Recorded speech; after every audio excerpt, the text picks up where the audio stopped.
सोचिए, किसी को बस एक अच्छा इंटरनेट कनेक्शन चाहिए हो और उसकी ये छोटी सी जरूरत उसे ऐसी खौफनाक दुनिया में ले जाए जहां से लौटना नामुमकिन हो। ये कहानी है ओडिशा के एक छोटे से गांव रसीमांडी के रहने वाले बालकृष्ण की और उसके साथ हुए उन अनुभवों की जो सच में डर की हर हद को पार कर देते हैं।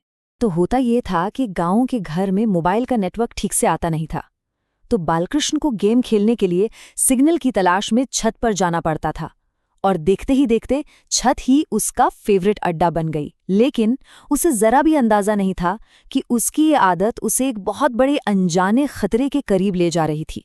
प्रॉब्लम ये थी कि उसकी गेमिंग की इस पसंदीदा जगह से सटा हुआ ही एक घना जंगल था और एक शाम जब वो अपने गेम में पूरी तरह खोया हुआ था तो उसे पेड़ों के बीच कुछ अजीब सी हलचल सुनाई दी और बस यहीं से खौफ के एक लंबे सिलसिले की शुरुआत हो गई। लेकिन कहानी में ट्विस्ट ये है कि छत पर जो कुछ भी हुआ वो इस डरावनी कहानी की शुरुआत नहीं थी। अरे, ये तो उसके साथ हो रही घटनाओं का दूसरा चैप्टर था। पहला खौफनाक अनुभव तो वो कई साल पहले ही झेल चुका था। तो चलिए कहानी की शुरुआत से शुरू करते हैं। कई साल पहले जब बालकृष्ण, उसकी माँ और भाई अपने गांव से करीब 10 किलोमीटर दूर फुलबनी में एक किराए के कमरे में रहते थे। यहीं पर पहली बार उसका सामना किसी अनहोनी ताकत से हुआ था। ये सब शुरू हुआ था जब बालकृष्णन हाई स्कूल में था। पहले तो एक काली परछाई दिखी जिसे उसने अपना वहम समझकर नजरअंदाज कर दिया। फिर छत से किसी के छड़ी लेकर चलने की ठक ठक जैसी आवाजें आने लगी। उसकी माँ ने भी आवाजें सुनी थी, लेकिन दोनों ने ही इस पर ज्यादा ध्यान नहीं दिया। और पता है, कॉलेज तक आते आते छत से आने वाली वो ठक ठक की आवाज इतनी नॉर्मल हो गई थी कि उन्होंने उसे किसी पक्षी की आवाज या बस अपना वहम मान लिया था। मतलब उन्होंने इस बारे में कभी गंभीरता से सोचा ही नहीं। लेकिन फिर एक रात आई जिसने सब कुछ बदल दिया। बालकृष्ण अपने कमरे में सो रहा था कि देर रात करीब 1:15 बजे अचानक उसकी नींद खुली। उसका गला बुरी तरह सूख रहा था, उसे बहुत तेज प्यास लगी थी और यही उस घर में उसके सबसे भयानक अनुभव की शुरुआत थी। वो पानी पी ही रहा था कि उसे महसूस हुआ कमरे का तापमान अचानक से गिरने लगा है। ठंड बढ़ने लगी थी। ये किसी अनचाही मौजूदगी का पहला और सबसे डरावना संकेत था। डर के मारे वो फौरन कंबल के नीचे छिप गया, लेकिन उससे सब कुछ महसूस हो रहा था। पहले दरवाजे की दरार से एक रोशनी अंदर आई, फिर दरवाजा हल्का सा हिला और फिर उसे अपने बिस्तर की तरफ बढ़ते कदमों की आहट और किसी की सांसों की आवाज बिल्कुल साफ सुनाई दे रही थी, जो उसके बहुत ही ज्यादा करीब थी। और फिर वो हुआ जिसने बालकृष्ण की रूह कंपा दी। उसे ऐसा लगा जैसे कोई औरत उसके बिस्तर के ठीक बगल में आकर उसके तकिए पर अपने हाथ फेर रही है। बस ये महसूस होते ही उसकी चीख निकल गई और उसने जोर से अपनी माँ को आवाज लगाई। इस घटना के बाद घर में अजीबोगरीब चीजें और बढ़ गईं। कभी रसोई में बर्तन अपने आप गिर जाते, तो कभी दरवाजे पर कोई दस्तक देकर गायब हो जाता।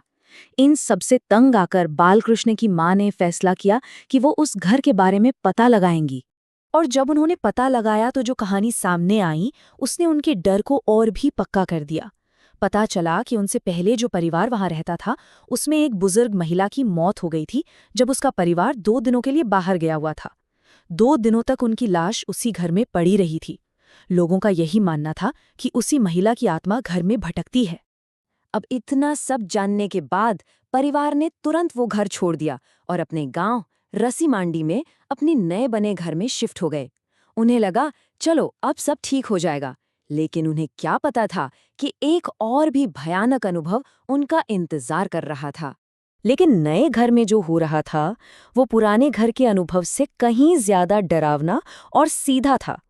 फुलबनी में तो फिर भी सिर्फ आवाजें और परछाइयां थीं, लेकिन रसीमंडी में अब पत्थर फेंके जा रहे थी और वो चीजें सीधी सीधी दिखाई दे रही थीं। और ये वही घटना है जहां से हमने ये कहानी शुरू की थी। जब भी बालकृष्ण इंटरनेट के लिए छत पर बैठता तो जंगल की तरफ से उस पर पत्थर फेंके जाते। शुरू में तो उसे लगा कि घर वाले ही उसे डरा रहे हैं, लेकिन बहुत जल्द उसे समझ आ गया कि मामला कुछ और ही है। खौफ अब और बढ़ चुका था। एक रात बालकृष्ण ने अपने कमरे से रसोई की तरफ जाती हुई एक औरत की पायल की आवाज साफ साफ सुनी। और वो अकेला नहीं था, उसके पिता ने भी सुबह सुबह 4 बजे एक लड़की की आवाज सुनी जो उन्हें नाम से पुकार रही थी। अब तो पूरा का पूरा परिवार दहशत में था। उन्होंने गांव के पुजारी से संपर्क किया और उन कारीगरों से भी बात की जिन्होंने उनका घर बनाया था। उन्हें बस ये जानना था कि क्या किसी और ने भी कभी कुछ अजीब महसूस किया है। और कारीगरों ने जो बताया, यकीन मानिए वो रोंगटे खड़े कर देने वाला था। उन्होंने बताया कि घर बनाते समय कई मजदूरों ने एक माँ और बेटी की आत्माओं को देखा था। कभी वो पंखे से लटकी हुई दिखती थीं, तो कभी पास के पेड़ पर बैठी हुई। मतलब ये साफ था कि वो परिवार अकेला नहीं था जो ये सब महसूस कर रहा था।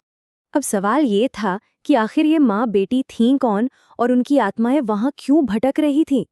परिवार ने जब और गहराई से छानबीन की तो एक बहुत ही दुखद पुरानी कहानी सामने आई। बात 2008 के कंधमाल दंगों की है। एक महिला की बेटी उन दंगों में मारी गई थी। वो माँ किसी तरह बचकर अपने गांव लौट तो आई, लेकिन अपनी बेटी को खोने का सदमा बर्दाश्त नहीं कर सकी और उसने भी अपनी जान दे दी। ये उन्हीं माँ बेटी की आत्माएं थीं जो उस इलाके में भटक रही थीं, जहां बालकृष्ण का नया घर बना था। पूरी सच्चाई जानने के बाद परिवार फिर से पुजारी के पास गया। उन्हें कोई हल चाहिए था। वो बस ये जानना चाहते थे कि क्या इन आत्माओं से छुटकारा पाया जा सकता है। लेकिन पुजारी ने जो बताया वो इस कहानी का शायद सबसे परेशान करने वाला हिस्सा है। पुजारी ने साफ कह दिया कि पूजा पाठ से ये आत्माएं शांत तो हो जाएंगी और वो परिवार को कोई नुकसान भी नहीं पहुंचाएंगी, लेकिन वो उस घर को छोड़कर कभी नहीं जाएंगी। परिवार को उन्हीं के साथ रहने की आदत डालनी होगी। और तब से बालकृष्ण और उसका परिवार उसी सच के साथ जी रहा है। ये कहानी एक बहुत ही बेचैन करने वाले सवाल पर खत्म होती है कि अगर किसी का घर हमेशा के लिए दो आत्माओं का भी घर बन जाए, तो आखिर क्या करना चाहिए।